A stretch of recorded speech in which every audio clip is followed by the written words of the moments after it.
Hi, I'm Amy. Hi, I'm Lonnie. And you're Adulting with Amy and Lani. Welcome to today's podcast, and this is the final one for manners and etiquette. This one is going to be a little bit different. We're going to kind of summarize in a fun way the 10 Commandments of Good Manners. And this is copyrighted from 1987, Larry G. Evans. If you want to provide that for you. Yeah, and it'll be as a handout. So you can print it out, pen it up, read it again, whatever you would like to do. But the first one says, "Thou shalt be thyself." Good manners begin with a good sense of self. Unless you are true to yourself, you can never be true to others. You are unique. You don't try to shape your personality to meet circumstances. Be natural, and the world will respect you for that. And I think that is fabulous because we are unique, every one of us, and we all have something to offer. So I agree wholeheartedly. So number 2, thou shalt say thank you. Thanking others is a way of praising them and is one of the keys to having good manners. Send thank you notes whenever someone does something nice for you or call to express your gratitude. This simple act will help build lasting relationships. When someone gives you a compliment, the best response is a simple thank you, because sometimes we can be uncomfortable with compliments. And don't forget, please, excuse me, you're welcome, which are other marks of good manners. You know, just talking about that, complimenting, I think goes a long way. In fact, I've had it done to where a stranger will walk up to me and say, you know, I really admire whatever, your earrings or whatever it is. And it just feels good. And it shouldn't be awkward, but we don't seem to do it as much as we probably should. But number 3 is thou shalt give compliments. A fundamental rule of good manners is to give. Think about what you can give to others and remember that the most precious gift costs nothing. When you meet someone, you can always think of a genuine compliment to give. A hello or how are you is not enough. You can also give your undivided attention and interest to others. You can be generous with words of praise, warm greetings, sympathy, love, or other good news. I want to point out that undivided. Remember, Mr. Evans copyrighted this in 1987. This predates social media, cell phones. Yeah.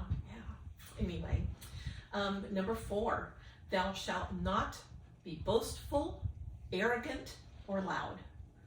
Always exercise restraint and good taste. Your voice, your behavior, and even your clothing should reflect understated elegance. Only a small person brags about accomplishments. Social media's changed that up a little bit. Yeah. A well-mannered person has no need for self-advertisement. Let your deeds speak for themselves. Your pleases and your thank yous. So number 5, thou shalt listen before speaking. Respect for others is a prerequisite of good manners. Listening to others is a way to show respect. There is no worse company than a person who does not listen. Be genuinely interested in others. Learn their names and encourage them to talk about themselves. Never interrupt. Look them in the eye and listen carefully. The listener learns and thereby gains. You know, and that's a really good way to break the ice. If you're going to a party that you're not really going to know many people at, and I've thought about this often, prepare yourself with maybe 4 or 5 good questions that you can ask that will spark conversation, and it will actually enliven a party. You'll be surprised. One of my favorite ice-breaking questions with somebody new. And many of our listeners have heard me say this. So Lonnie, it's nice to meet you. Tell me everything that's none of my business. You see that response? We're automatically on a different footing. Mm-hmm. Yeah, it really lightens the, it levitates the area, you know, it just enlivens it and do relaxes. I mean that literally? I don't necessarily mean that literally. Yeah. But it's going to The put humor. them in a different box in their brain too. There's what's happening next. Yeah. Anyway, thou shalt speak with kindness and caution. Before speaking to others, consider what effect your words will have. Pause and weigh your words carefully and say them with a quality of softness. This predates the power of the pause by 30 years. Exactly. Almost 40. Yeah. Ah! Okay. A slip of the tongue can inflict needless hurt. Also, remember the language of your body. Your posture and mannerisms, they are as important as the language of words. Yeah. So thou shalt not criticize or complain. A person with good manners is above criticizing others or complaining about circumstances. Negativity in any form is to be avoided. If you hear gossip, don't join in. Be indifferent to it. If you disagree with others, do so respectfully. Don't verbally attack or condemn them. You may win the argument, but you'll lose a valued friend.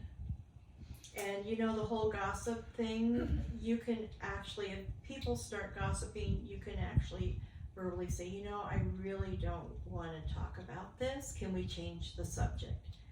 And that's being respectful to the person sharing the gossip. And it's also helping them to stop and pause and think about what they're talking about when there are other people present.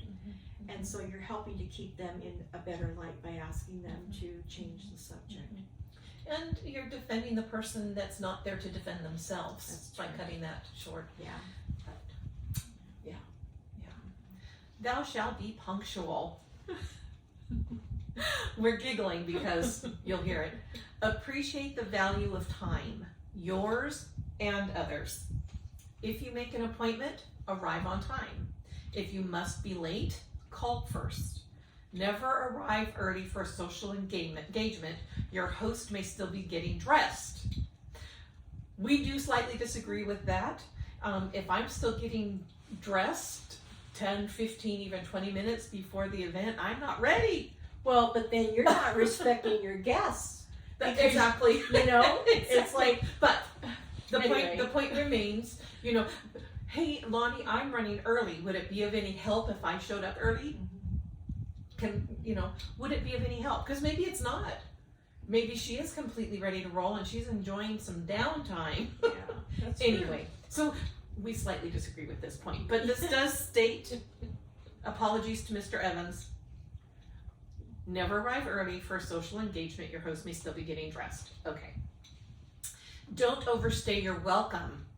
Lingering goodbyes merely cause frustration and can ruin an otherwise good time. A quick, simple exit at the proper time is usually appreciated. And I do want to add, but say goodbye.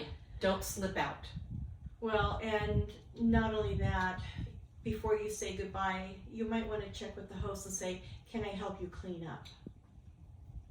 And that would be a very respectful thing to do. And many times very appreciative.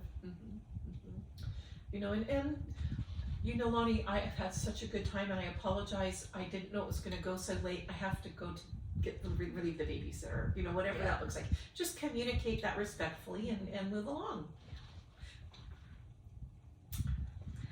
So number 9, thou shalt not embarrass others. Treat others as you would like to be treated and think of how you can put them at ease. The feelings of other people can be as fragile as fine crystal. Never demean anyone with rude jokes or an unwelcomed nickname. Be considerate. In conversation, never ask embarrassing questions such as how much was paid for that new item, or about matters of the heart.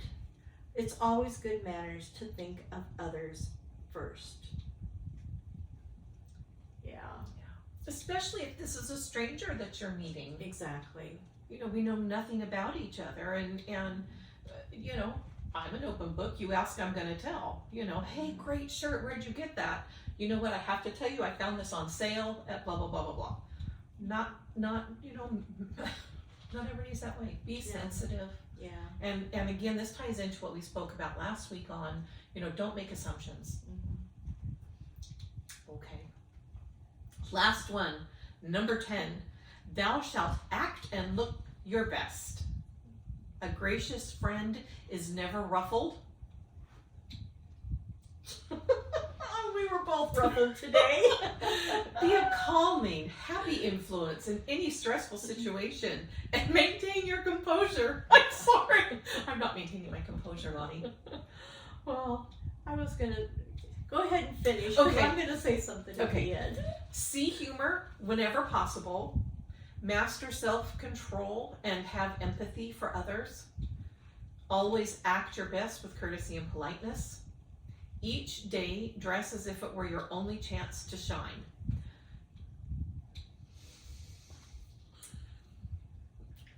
Go ahead. A smile should top your list of accessories.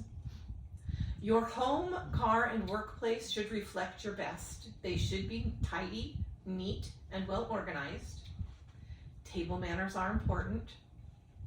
Observe rules of proper conduct, such as not speaking with food in your mouth, not eating until the host has been seated. Eat slowly, enjoying each bite. Savor the moments when good friends, good conversation, and good manners bring about the best life has to offer.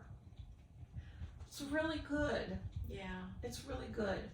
And I was just going to add, when you feel your worst, if you look your best, it will actually elevate how you feel. When you're feeling absolutely miserable, take the time to put on your best outfit, fix your hair up the best you can, put on some makeup, look really good, and you'll start to feel a whole lot better. There's something that switches. It's true. It's a mindset issue. And Mary Kay Ash of Mary Kay Cosmetics, Mary Kay Ash very famously said, "Fake it till you make it." There's something to be said there.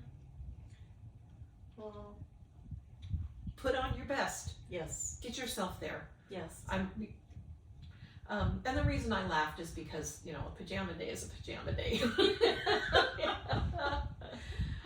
Anyway, as Lonnie and I have said a couple of times last week, and I think we said it again this week, if we didn't, we're saying it now, most of the information for you to do your own self-research, check Emily Post, the long-running mother of manners and etiquette.